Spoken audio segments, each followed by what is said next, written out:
Fala, torcida do Santos, aqui no Nerd Gol de volta com as últimas notícias do Peixão. Agora quem dá bola é o Santos. O Santos é o novo campeão.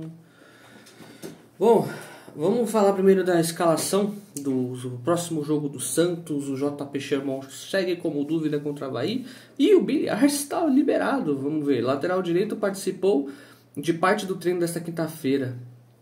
O lateral direito JP Sherman segue como dúvida do duelo contra o Santos contra o Avaí, válido pela 21ª rodada da Série B do Campeonato Brasileiro. Os times se enfrentam nesse sábado às 16 horas em Brasília, na Vila Belmiro. Isso é muito bom, óbvio que eu estou falando do JP Sherman voltar, porque por mais que o Rodrigo Silva tenha jogado muito bem no primeiro tempo do último jogo, parece que, bom, isso pode ser desculpa do Cali também para ter colocado o Rainer, né? Porque muitos santistas, muitos colunistas esportivos santistas também não gostam muito do Rainer, apesar de que eu achei que ele fez um excelente Campeonato Paulista. Foi até eleito no Campeonato Paulista o melhor lateral direito do campeonato, mas a torcida do Santos não gosta dele não. E, muito pelo contrário, do JP Sherman, a torcida ama, né? Bom, já o Billy Arce é uma incógnita. Provavelmente o Carille não vai escalar o Billy Arce como titular, pelo menos. Talvez entre no segundo tempo, isso sim entrar, né? Então, vamos aqui para a próxima notícia, mas lembrando que é muito bom essa notícia da volta do JP Sherman. Por mais que, óbvio, ele não vai votar 100%, mas já é uma grande notícia.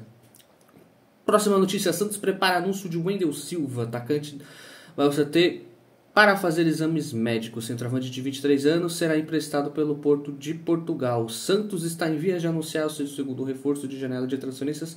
No meio do ano, o centroavante Wendel Silva esteve no CT Rei Pelé pela manhã desta quinta-feira para fazer exames médicos e deve ser oficializado pelo clube.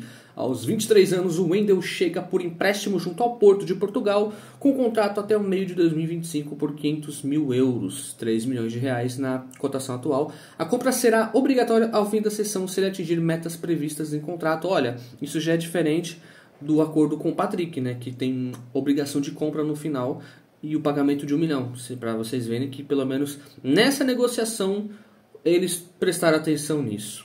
O valor total da operação pode chegar a 3,5 milhões de euros, 21 milhões de reais, incluindo o valor pago pelo empréstimo. As metas de contrato estão atreladas à performance do jogador, sendo que não só número de jogos, mas principalmente de gols. Carioca de 1,80 m, o centroavante destro, foi formado nas categorias de base do Flamengo, depois migrou para o futebol de Portugal. O jogador disputou a última temporada pelo time B do Porto e fez 31 jogos e 18 gols na segunda divisão, né, do campeonato português, tendo atuado por mais de 2.000 minutos, com média boa de gols, terminando como artilheiro do time. Antes de Wendel, o Santos contratou o equatoriano Billy Arce, que tem treinado no grupo no CT, mas ainda não tem uma data para estrear com a camisa santista. Bom, sobre o Wendel eu tenho mais expectativas, sinceramente, com o Wendel do que com o Billy Arce, pelo fato de ele estar mais tempo jogando, tal. O Billy Arce, se não me engano, está mais de 4 ou 3 meses sem jogar, então parece ser um bom reforço para a Série B, mas eu acho meio tardio, né? Já está no segundo turno, não vejo por que contratar um jogador agora para a Série B, se bem que pensando em contusões, pensando em cartões, suspensões, até que foi uma contratação inteligente. Pensando em Série B, claro. Série A, jamais. E a última notícia aqui para repercutir com vocês. Santos faz acordo na CNRD para renegociar 17 processos e evitar novas punições na FIFA. Só para vocês entenderem, são os transfer ban. Diretoria do Peixe se compromete a discutir dívidas com credores para fugir do transfer ban. O Santos conseguiu um acordo na Câmara Nacional de Resoluções de Disputa, a CNRD, para não sofrer mais com possíveis punições da FIFA. O acordo envolve dívidas em 17 processos que serão quitados de acordo com o fluxo de caixa do Peixe, sem que o clube seja novamente imposto ao transfer ban, como acabei de falar para vocês. A sanção que o impediria de registrar novos atletas. Entre os 17 processos, o mais iminente é o de Uribe, que cobra em valor atualizado mais de 25 milhões de reais do clube, em ação que tramita desde 2020, quando o jogador rescindiu o contrato alegando falta de pagamento de salário. Rueda. Fundo de garantia e direitos de imagem. Cabe ao Santos, com um acordo na CNRD, procurar os credores e negociar soluções para que os processos não se arrastem ainda mais. Nesses anos, foram várias dívidas e 4 punições na FIFA sofridos pelo clube pelos problemas no passado. Uma dívida com o Krasnodar da Rússia, pela aquisição do Cueva, outra com o ex-treinador Fabian Bustos, com seu auxiliar técnico, e outra pela compra de Carabarral. Todos os problemas citados acabaram gerando sanções na FIFA, solucionadas na atual gestão. Então, quando o Marcelo Teixeira falou, né, que a gente já pagou 90 milhões de dívidas, não é porque ele pegou 90 milhões de reais e foi lá e pagou as dívidas. Todos esses acordos que eu acabei de citar aqui, vocês devem ter acompanhado. A maioria deles, aliás, provavelmente todos eles, foram pagamentos parcelados em acordos, mas que totalizando pode chegar sim a 90 milhões de reais, acredito. Então, tá aí uma boa explicação para quem estava querendo saber da onde que veio essa ideia que o Marcelo Teixeira falou que pagam 90 milhões em dívidas do Santos.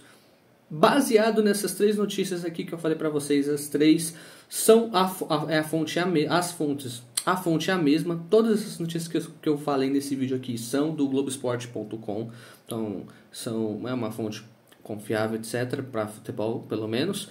Então, nesse caso, eu estou chegando à conclusão, eu cheguei à conclusão de que aquele valor exorbitante de dívidas que o Marcelo Teixeira disse que quitou no primeiro semestre de 2024, seja relacionado a todos esses transfer bans. Óbvio, deve ter outra dívida ali a colar que não tem nada a ver com o jogador de futebol, até porque o clube não tem só o departamento de futebol, tem mais.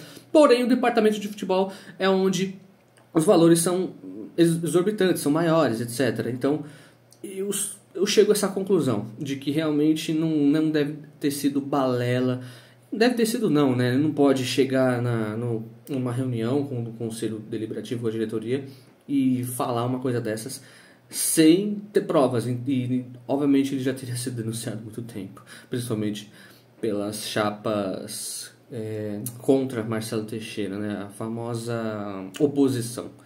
Bom, essas são as notícias de hoje e eu fico por aqui. Deem um tchauzinho para o Peixão e até a próxima!